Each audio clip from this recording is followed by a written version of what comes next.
پھر اسپیرو ہاکس کا ہمارے پاس یہاں پہ بہت شوق ہے. گوس ہاکس کا اگر اور اسپیرو ہاکس کا دیکھیں تو آپ چترال سے سٹارٹ ہوتے ہیں. چترال میں ہمارے پاس اچھی کمیونٹی ہے اسپیرو ہاکس کی. تو اٹک میں ہمارے پاس ایک بہت بڑے نمبر آف فالکنرز فیملی ہے جو ہر سال فالکنری پریکٹس کرتی ہے. اٹک، پھر ہمارے پاس فتح جنگ کا ضلع ہو گیا، چکوال، تلا گنگ، راولپنڈی، جیلم، ایون کشمیر.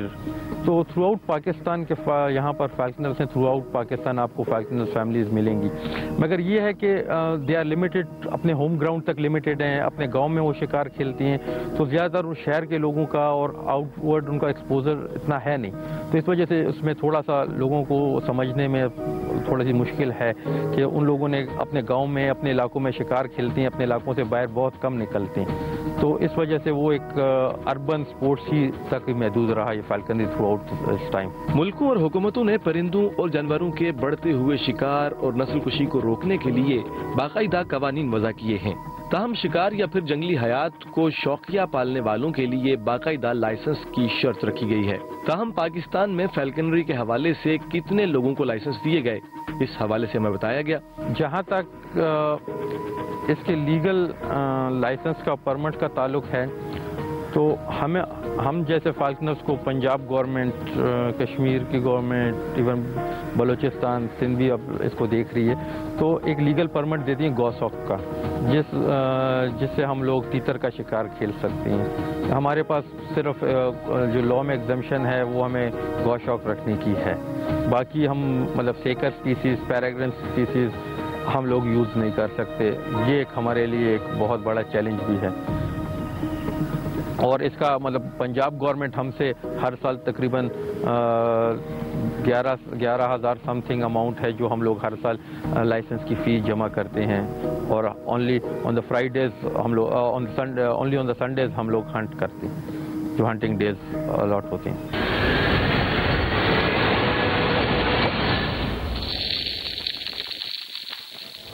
اس ایسوسی ایشن کے پاس موجود فالکنز کس نسل کے ہیں اور یہ کہاں سے ان کے پاس آئے ہیں، ان کی تاریخ کیا ہے، اس حوالے سے ہمیں بتایا گیا. جہاں تک اس کنسائنمنٹ کی بات ہے، یہ فالکنز کسٹم نے کانفسکیٹ کیے تھے جو انٹرنیشنل سمگلنگ میں اور ایلیگل ٹریڈ میں یہ یوز ہوتے ہیں. یہ اس میں بیسکلی 3-4 سپیسیز ہیں. ایک سیکر سپیسیز ہے ہمارے پاس اس میں، پھر پیراگرن سپیسیز ہیں، شاہینز ہیں اس میں، اور 2-4 ہمارے پاس اس میں لگر فالکنز ہیں جو ان فالکنز کو ٹریپ کرنے کے لیے بیٹ میں یوز ہوتے ہیں. تو جب کسٹمز نے ان کو کانفسکیٹ کیا پوچر سے اور جو اسمگلرز تھے جو ان کو آگے اسمگل کرنا چاہ رہے تھے، تو یہ ان کو کانفسکیٹ کر کے لیے انہوں نے سیز کر دیا. پھر ان کا ایشو یہ تھا کہ یہ آلریڈی کیپٹیوٹی میں رہے، وائلڈ سے پکڑے تھے، یہ ویٹ لوز کر گئے تھے. تو اس کے لیے پھر کسٹمز نے اور وائلڈ لائف نے ہمیں اپروچ کیا کہ آپ لوگوں کے پاس ایک انڈیجیس نالج ہے ان فالکنز کو رکھنے کا، تو آپ ہمیں اس میں ہیلپ آؤٹ کریں. تو ہم والنٹیئرلی یہاں پہ آئے اور ان فالکنز کی day to day health care, fitness, ان کے ڈائٹ اور ان کے میڈیسنز، وائٹامنز اور ان کی ریگولر ایکسرسائز کی ہم لوگوں نے مینجمنٹ سٹارٹ کر دی کہ یہ اپنے ریلیز کے ٹائم تک فٹ اور ان پرفیکٹ کنڈیشن ہو کہ ان کو ہم لوگ ریلیز کر سکیں. ویسے تو قدرت نے تمام تر جانداروں کو اپنی بقا کی جنگ لڑنے کا ہنر بخوبی سکھایا. یہ فالکنز ہوں یا پھر عام پرندے، سبھی خود اپنی خوراک ڈھونڈنے پر قدرت رکھتے ہیں. تاہم اس ایسوسی ایشن کے پاس موجود ان فالکنز کی خوراک کے بارے میں ہمیں بتایا گیا. بیسک ڈائٹ جو ہے میٹ ہے اور فریش میٹ دیتے ہیں ہم لوگ. ایک فیمیل 120 to 130 گرامز ڈیلی اس کی ڈائٹ فیڈ ہوتی ہے، جو ہم لوگ ان کو فارم کے کویل، کبوتر، مرغی کا گوشت، گائے کا گوشت، مطلب مکس اپ کر کے 1-2 دن ہم لوگ ایک فیڈ دیتے ہیں، 2 دن پھر ہم دوسری فیڈ دیتے ہیں. تو وہ ایک پراپر ڈائٹ مینٹیننس رکھتے ہیں. ان کے ساتھ دوسری بات ہے کہ وائٹامنز ایڈ کرتے ہیں، جو ان کے منرلز اور وائٹامن ان کی جو اسینشیلس ہیں وہ ابھی یہ دھوپ میں بیٹھے بھی ہوئے ہیں سن بات کے لیے، ان کے لیے دھوپ بہت ضروری ہے. تو یہ ہم ان کو ریگولرلی ان کو دھوپ میں بٹھانا اور ان کو نہلانا، پانی دینا، موئسچر لگانا، تو یہ ایک پارٹ آف ان کی ڈیلی ہیلتھ کیئر کی روٹین ہوتی ہے. ہوتی ہے۔ پرندوں، دریاؤں اور ہواؤں کی کوئی حد، کوئی سرحد نہیں ہوتی۔ پرندوں کو کسی بھی سرحد کے آر پار جانے کے لیے ویزا لگوانا نہیں پڑتا، دفتروں کے چکر کاٹنے نہیں پڑتا۔ ہمارے پاس جو فالکنز کا مین مائگریشن روٹ ہے وہ انڈس فلائی وے ہے، جہاں سے یہ انڈس ریور کے ساتھ ساتھ ہمارے پاس بیسکلی پیراگرینس کے اوپر سیٹلائٹ ٹریکرز لگے تھے، رشیا میں سیکر پہ لگے تھے، تو انہوں نے مائگریٹ کیا فرام کرغزستان، چائنا سے ہوتے ہوئے پاکستان میں، کچھ نے افغانستان کے تھرو مائگریٹ ہو کے پاکستان میں انٹری کیے ہوئے۔ ان کا مائگریشن پیریڈ بیسکلی ان کے جو بیکورڈ مائگریشن ہے یا آؤٹ ورڈ مائگریشن ہم کہہ سکتے ہیں، تو وہ بیسکلی مڈ فیبروری سے March, by the end of March اور فرسٹ ویک کی اپریل تک ان کی واپسی کی مائگریشن سٹارٹ ہوتی ہے۔ جیسے ہم انسان کسی نہ کسی وجہ سے ہجرت کرنے پر مجبور ہو جاتے ہیں، ویسے ہی یہ پرندے اور جانور بھی کسی نہ کسی وجہ سے مسلسل ہجرت میں رہتے ہیں۔ تاہم ان کی ہجرت کی بنیادی وجہ کیا ہوتی ہے، اس حوالے سے بتایا گیا۔ ایٹماسفیئر، ٹیمپریچر، ہیبیٹیٹ، تو یہ دس از دیئر ہیبیچول کہ وہ مائگریشن ان کی مطلب موسم کے حساب سے مائگریٹ کرتا ہونی شروع ہو جاتی ہے، تو یہ اوپر کی طرف اپنے جو ان کا ریکوائرڈ انوائرمنٹ ہے اس کی طرف یہ مائگریٹ ہونا شروع کر دیتی ہیں۔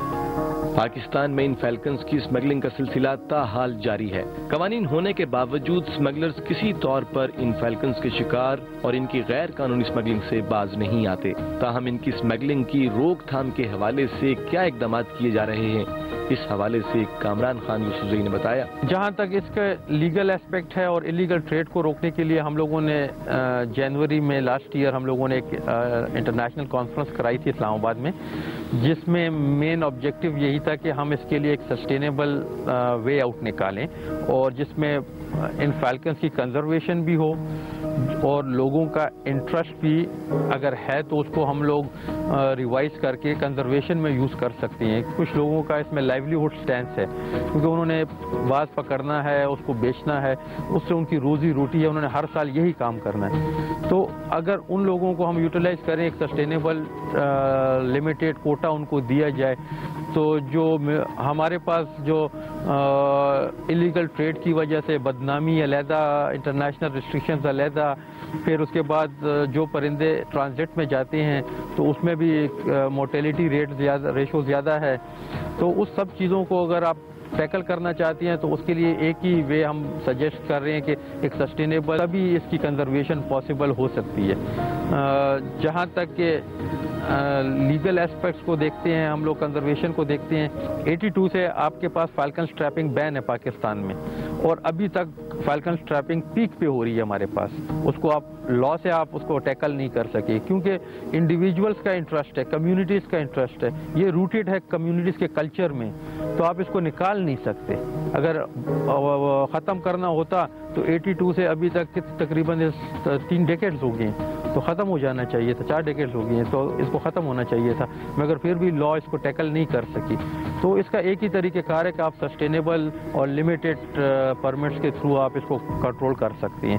جیسے اب مارخور ٹرافی ہنٹنگ ہے کہ اس میں اگر مارخور ہنٹ آپ لمیٹڈ ہنٹنگ کوٹا دیتے ہیں، ایک مارخور ہنٹ ہوتا ہے تو اس میں اسی اماؤنٹ کو کمیونٹی اون کرتی ہے، جو کمیونٹی کے لائیولیہڈ پہ خرچ ہوتا ہے، پھر اسی میں سے جو ایک پورشن ہے وہ جاتا ہے مارخور کی کنزرویشن میں، پھر اسی کا پورشن جاتا ہے وہ ریونیو کماتا ہے وائلڈ لائف کو، تو ایک سسٹینیبل پروگرام بنا ہوا ہے۔ تو اسی طرح فالکنز کا بھی ایک سسٹینیبل پروگرام بن سکتا ہے۔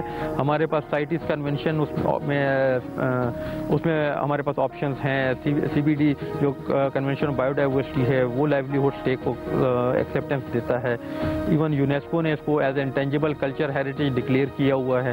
تو ڈیفینیٹلی اس کلچر آرٹ تو اس کو پروموٹ ہونا چاہیے، اس ایک سسٹینیبل پروگرام ہونا چاہیے۔ ذرائع کے مطابق گزشتہ دورانیے میں ایک غیر ملکی ٹیم نے بھی ایسوسی ایشن کا دورہ کیا، تاہم اس غیر ملکی ٹیم سے کیا رہنمائی ملی، اس دورے کا بنیادی مقصد کیا تھا، اس حوالے سے بتایا گیا۔ فالکنری فیملی جو ہوتی ہے، اٹس اے گلوبل فیملی، ہمارے مطلب تھرو آؤٹ ڈفرینٹ کنٹریز میں یہ کلچر پریکٹس ہوتا ہے، اور ہم لوگ ایک دوسرے کے ساتھ آئیڈیاز ان پٹ شیئر کرتے ہیں۔ کوئی بھی ڈیفیکلٹیز آتی ہیں، کوئی بھی اس کے کنزرویشن اسپیکٹ سے کوئی ڈیفیکلٹیز آتی ہیں، تو ہم لوگ ایک دوسرے کو سپورٹ کرتے ہیں ود دا نالج۔ تو یہ بیسکلی پروجیکٹ لگڑ یو کے بیسڈ لوگ تھے جو ہمارے پاس جن کو جب پتہ چلا کہ ہم لوگ کانفسکیٹڈ فیلکنز کو ہیلپ آؤٹ کر رہے ہیں تو دے جمپ ان، کیونکہ ہمارے پاس وہ ایکسپیرینس نہیں تھا کہ اتنی بڑی کنسائنمنٹ کو آپ ہینڈل کر سکیں. تو انہوں نے ہمیں سپورٹ دی، انہوں نے گائیڈنس دی کہ کیسے ان کو ڈے ٹو ڈے آپ نے مینٹین رکھنا ہے، کیسے ان کو ڈائٹ پوری کرنی ہے، کیونکہ اتنی بڑی کنسائنمنٹ کو ہینڈل کرنے کے لیے بھی آپ کو ایکسپرٹس چاہیے ہوتی ہیں. ہماری ایکسپرٹیز لمیٹڈ تھی، 5-10 پرندوں کو ہم لوگ ہینڈل کر سکتے تھے، مگر اتنی بڑی کنسائنمنٹ کو ہماری ایکسپرٹیز نہیں تھی جس کو ڈیولپ کرنے کے لیے ہمیں انٹرنیشنل ایکسپرٹس بنوانے پڑے، اور جو ہمیں ٹیکنیکل ہیلپ آؤٹ کر رہے ہیں تھرو آؤٹ پروجیکٹ جب تک یہ ریلیز میں پروگرام میں نہیں جاتے. اس پروجیکٹ کو ملکی اور غیر ملکی سطح پر سراہے جانے کے حوالے سے کامران خان یوسفزئی کہتے ہیں اس پروجیکٹ نے جو کنفسکیشن کسٹمز نے کی ہے اس کو انٹرنیشنل میڈیا نے بہت زیادہ ہائی لائٹ کیا، اور مطلب ساری کنزرویشن آرگنائزیشن کی آنکھیں پاکستان کی طرف دیکھ رہی ہے کہ پاکستان اس پروجیکٹ کو کیسے ہینڈل کرے گا، اور پاکستان آگے فالکنز کے ٹریڈ کو کیسے اس کو ختم کرے گا، اور اس کے جو لوگ ہیں ان کو کیسے روک تھام کے لیے کوششیں کرے گا. تو اس کے اوپر ابھی گورنمنٹ آف پاکستان کے اوپر کافی انٹرنیشنل پریشر بھی ہے کہ اس کو لیگلی دیکھنا پڑے گا ہم لوگوں کو. پاکستان جہاں اور بہت سے محاذوں پر کھڑا ہے، وہیں ان پرندوں اور ایسی کتنی جنگلی حیات کی بقا کے لیے بھی اسمگلروں کے سامنے سینہ سپر ہے، جس کی جیتی جاگتی مثال پاکستان فیلکنری ایسوسی ایشن کے طور پر سامنے ہے، جو نہ صرف اسمگل شدہ ان فالکنز کی دیکھ بھال کی ذمہ دار ہے بلکہ ان پرندوں کی اسمگلنگ کی روک تھام کے حوالے سے بھی کوشاں ہے. بے شک ایسے اداروں کے قیام میں ہر پاکستانی کے لیے خبر بخیر ہے.